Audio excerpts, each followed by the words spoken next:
Hi, good morning, class. Welcome to our Chapter 12 discussion on enhancing decision making.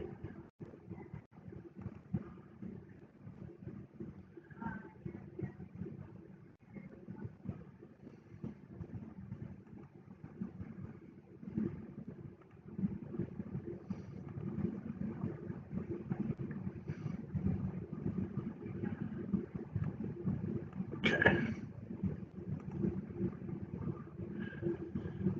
So we've talked all semester about how having appropriate data, clean data with proper processing will enable us to make better decisions. We're going to talk about systems today that will use that information to foster decision making. And we'll finish up to see how different types of people in our organization make different types of decisions. So we're going to look at the different types of decisions and the decision-making process, more related to a process that you all will have had with maybe registering for classes, something you all should be doing now. We're going to look at how information systems support managers in making decisions. We'll look at some business intelligence and some business analytics. We'll revisit predictive analysis again in big data. And lastly, we'll see how different decision makers in our organization use business intelligence to make decisions more efficiently. The video cases this week are PSE&J, Fresh Direct, and Cincinnati Zoo. Please pay particular attention to the Cincinnati Zoo case. I'm going to edit the homework assignment for this chapter, and it's just going to be the embedded lecture question when we get to it within our presentation. But I would like you all to watch the Cincinnati Zoo case.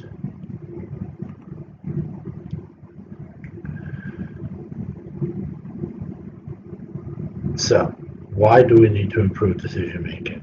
Well, the first bullet's really the real reason. Improving hundreds of thousands of small decisions add up to large annual value of business. Think of our decision making as we looked at knowledge in the last chapter, how knowledge is a asset of our organization. So is our decision making process because it comes from knowledge. The three types of decisions we make in our organization are unstructured, where we make decisions based off of judgment, evaluation, and insight, usually at the top of our hierarchy. Structured is repetitive and routine, involve definite procedures for handling. And semi-structured, only part of the problem is a clear-cut answer provided by an appropriate procedure. So we see senior managers tend to make more unstructured decisions, which we talked about a minute ago. Middle managers make more structured decisions, but they have some unstructured components. And lastly, operational managers and day-to-day workers tend to make structured decisions only. They don't really have the tools given to them in an organization to make unstructured decisions, because we're trying to build up their knowledge to be able to shrink our organization a bit. So some things that our management has to do on various levels. If we look at operationally, and you can see this if you ever worked at a retail or food services job, or even data entry. We look at, can we have overtime? Do we need to restock inventory? Can we offer credit? Can we give some customers special discounts? And look at the last couple. Those are the things we've seen that systems we can put into place, i.e. CRM applications, can automate the process where we can have machines help us in decision making. We're looking at middle management, developing a marketing plan, developing budgets, building a website. Senior managements can decide whether we can take capital and enter new markets, improve our budgeting process and strategic planning.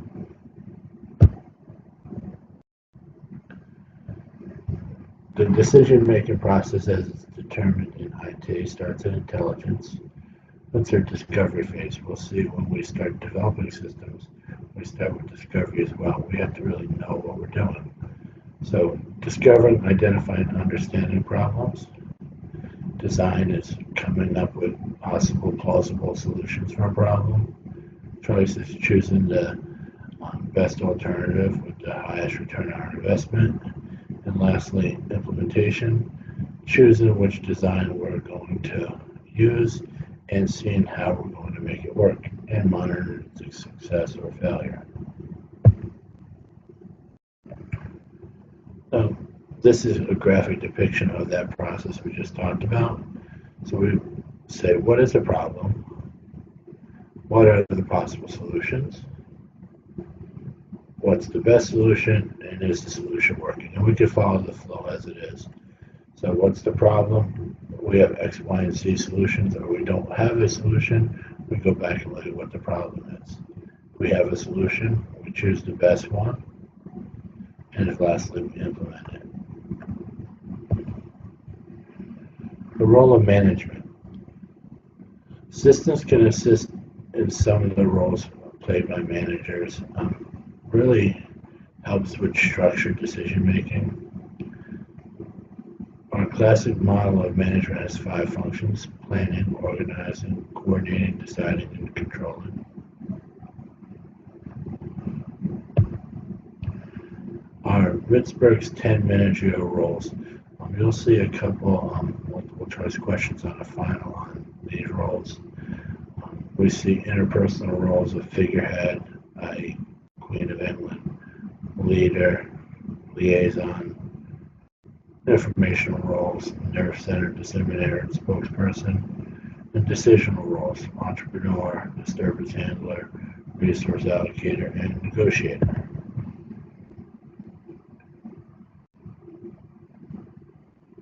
So all semester long, we've really looked at value chains, seeing the value of putting systems into place. But I've discussed before how systems don't always provide positive results. When I started at Excel Capital Assurance before it became Syncora Guarantee, we had a deal management system in place that wasn't designed very well, had poor data, didn't have any kind of user involvement, cost a ton of money, was a runaway project where it took way too long, and it wasn't met with good results. We had to scrap it, and the people that actually designed it, as well as my manager, were terminated. It's for the bullet features we see below. High quality decisions require high quality information. We had bad data, so we couldn't give high quality information because our processing systems couldn't work with the bad data. Management themselves can be a problem in making IT systems not always be positive. They have selective attention, have biases against certain things, look to control certain things, go by experience. And politics within our organization can hurt us make decisions that may be in need of major changes, maybe like changing their process for allocating funds to employees at bonus time. Something like that could cause a lot of politics because we've discussed politics are a part of our organization deeming themselves to be more important than the other. They'll always want more.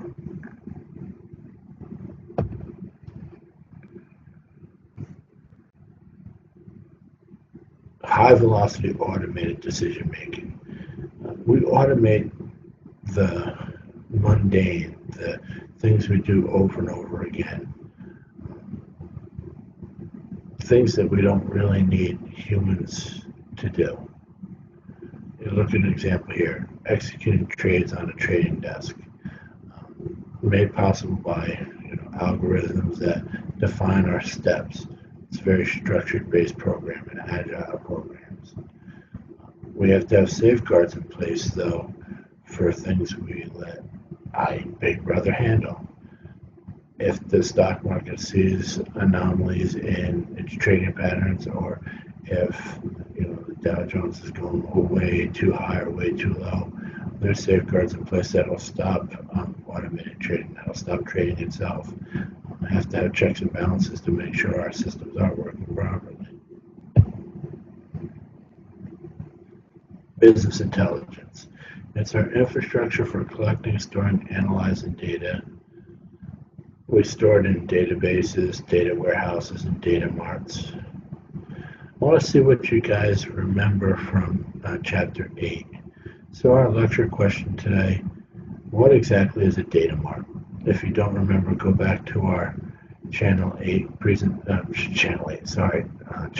presentation, and you'll see what a data mart is, and from there we'll see what it is. Now let's see how it's the framework of business intelligence. What are we storing in a data mart? How does it compare to what we store in a data warehouse, etc. Business analytics, what are we doing with the data warehouse data? Remember, the data warehouse data is stagnant. It comes from our operational transactional systems.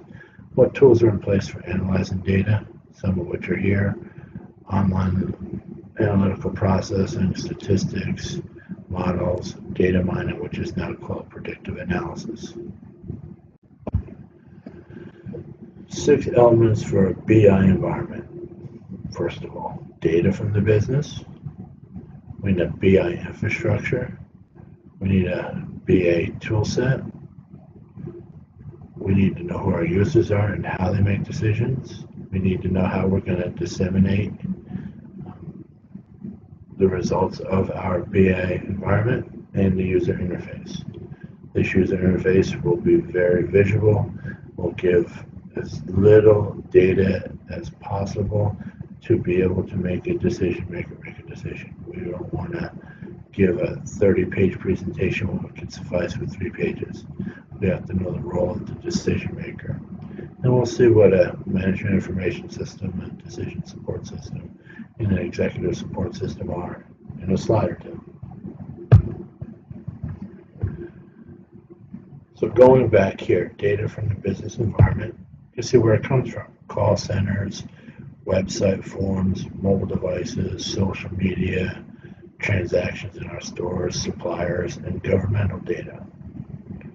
Our infrastructure is our databases where we're storing call center data, web data, social media data, transactional data.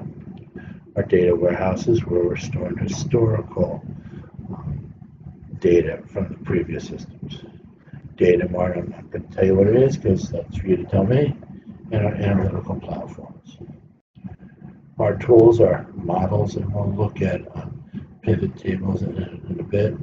If you're an Excel user or Power Excel user, you should have some experience with pivot tables. If not, they're a quite useful tool to digging down into dimensional data. We'll look at data mining, OLAP, and big data analytics. We'll look at managerial users and their methods, business strategy, strategic planning, performance management systems, scorecards, maybe to see how we're doing financially, and lastly, a forecasting platform. Then we have our management information system, our decision support system, and our executive support system, giving us things like reports, dashboards, scorecards. Our goal is to give real-time information for decision makers or historical data to help with strategic planning. Our main goals of a BI system are to give us reports. Whatever reports we need for our particular operation. Production reports, general ledger reports, payroll reports, etc. We also want to give dashboards. Dashboards are a snapshot of data that's presented to us usually on home screens of decision support and executive support systems, where our executives who have very limited time to analyze data, can quickly make decisions. We have to be able to make ad hoc queries. Ad hoc is on demand, so we need to be able to query our database to get results that we need real time. And we're going to do forecasting, scenarios, and models. This slide just shows us some reports. Nothing really earth-shattering here. Look at supply chain. We can see our backlog. We can see bill of materials analysis. We can see shipping times. Marketing, we can see things like loyalty and attrition of our customers. Our call center, we can see customer service stats. Our sales, we can do some forecasting. Our financials, we're to talk, see in our ledger. And human resources, maybe looking at employee productivity. Usually we look at performance reports towards the end of the year, but here at Greystone, we do goals for the year, do performance reporting at the end of the year, but we do goal reporting every quarter. So the system to enable us to track productivity helps us with our goal reporting quarterly. Predictive analysis now is really data mining, where we look at data and predict future trends by doing things like statistical analysis, digging deep into dimensions, looking at historical data, and making assumptions. Big data analytics helps us, if we go back to our smart city videos, looking at the sensors we see for the delivery of water. If you remember, things in Iowa, they were using sensors to smart enable the delivery of electricity and water.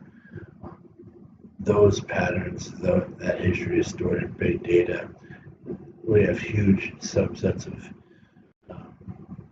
people living with us, their usage patterns for water, sewer, gas, electric, etc.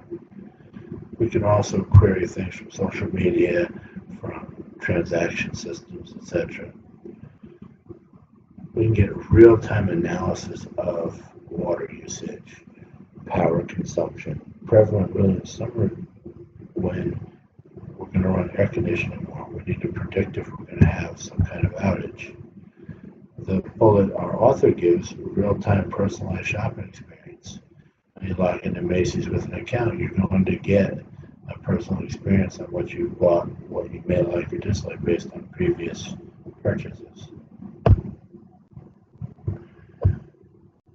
Operational intelligence can be set up as business activity monitoring, see what's going on in our day-to-day. Collection and use of data generated by sensors, our whole Internet of Things discussion, how we're able to web enable everything to be able to predict some kind of pattern.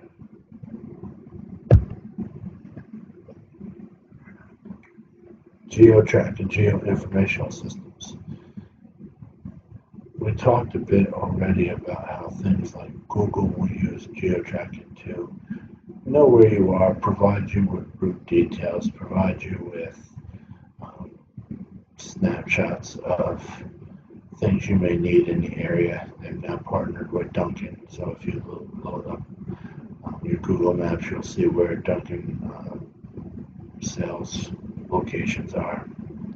We're going to collect data from our phones, our highway sensors, highway cameras, and overlay it over map data to provide an analysis of best patterns of traffic, things like that.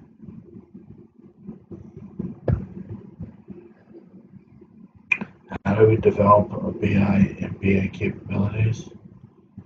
We really look for an integrated solution that is from one vendor, kind of like our Maruti Suzuki video, where we've transitioned everything to Oracle in their case to provide a seamless environment from supply chain to CRM to decision support.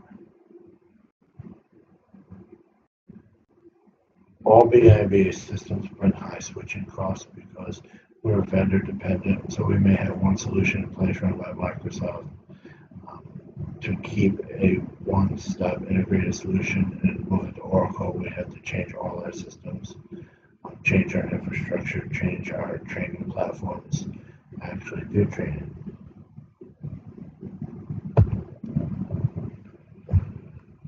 This slide depicts BI users.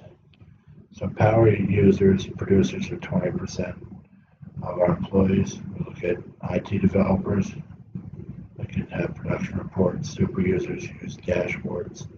Modelers do what-if analysis, and analysts do ad hoc queries. And for the same type of reporting, our casual users, they look up customer supplier reports. Senior managers will use the dashboards and scorecards that are produced. And business analysts will enable our analytical modelers the tools to be able to do what-if analysis. We support semi-structured decisions with decision support systems. Very mathematical, based on logic, what-if analysis, sensitivity analysis. The group doing the Chapter 12 dirt bikes case, we'll do a sensitivity analysis question. And dimensional OLAP, usually using pivot tables in Excel. This is just simply a sensitivity analysis where we take things that are variable and change some parameter. So we look here, we have total fixed cost of $19,000, a variable cost of per unit of $3, our average price of $17, contribution margin of $14, and a break-even point at $13.57. So now if we change the cost per unit, we see we see the changes in break-even. So we have contribution margin, average sales price of $14, with a price per unit of $2. Break-even, it's $15.83. If we look at 3 and 14, 5 and 17, you see the differences in sensitivity. This is just an example of a pivot table. If we were in class, we'd probably bring one up within Excel. I don't have one available, but we can get the basis here. You see in our row 3, column A, we have customer ID, region, payment, source, amount, product, time of day, all attributes of our data subset. And we see we have east, west, north, south regions, how people have paid, where they bought from. And now we can use our pivot table to choose some other details that we may want a snapshot of. We have 16 or so records here. May not be very intuitive, but bringing up a pivot table, we can bring in the customer ID, region, and source.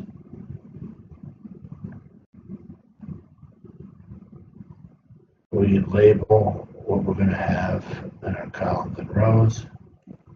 We give the region, and by executing this pivot table, we get our 4 regions, where they've bought product from, and how many units they've bought.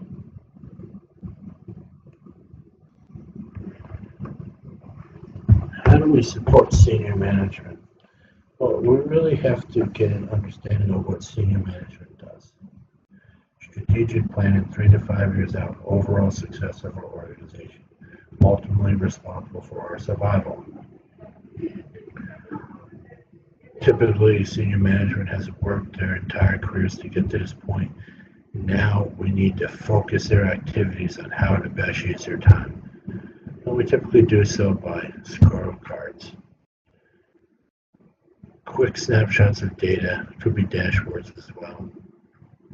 that will give an overall picture like financial stability, customer retention, how our employees are growing, how they're going against their goals.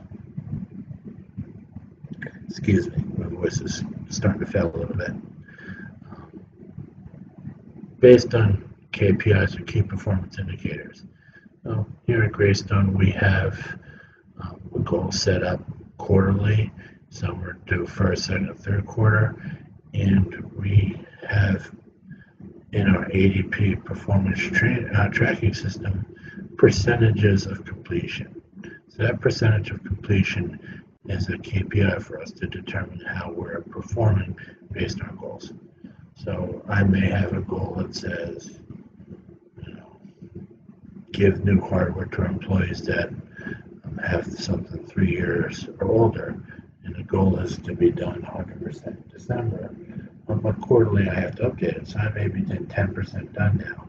So a KPI for my hardware rollout is I'm 10%.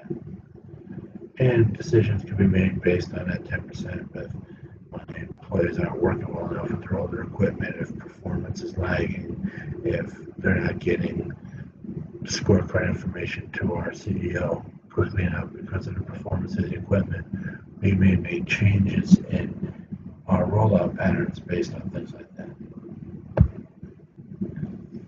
Some things a scorecard can show you: financial cash flows, financial reserves, customers, maybe our satisfaction, our loyalty, growth maybe as employee turnover. Really big problem here at Greystone and most nonprofits is turnover. We try to get an understanding, particularly with exit interviews and employee questionnaires, on employee happiness and why people leave. And we try to do things in our new hire process to alleviate those concerns. And business processes, something like equipment downtime.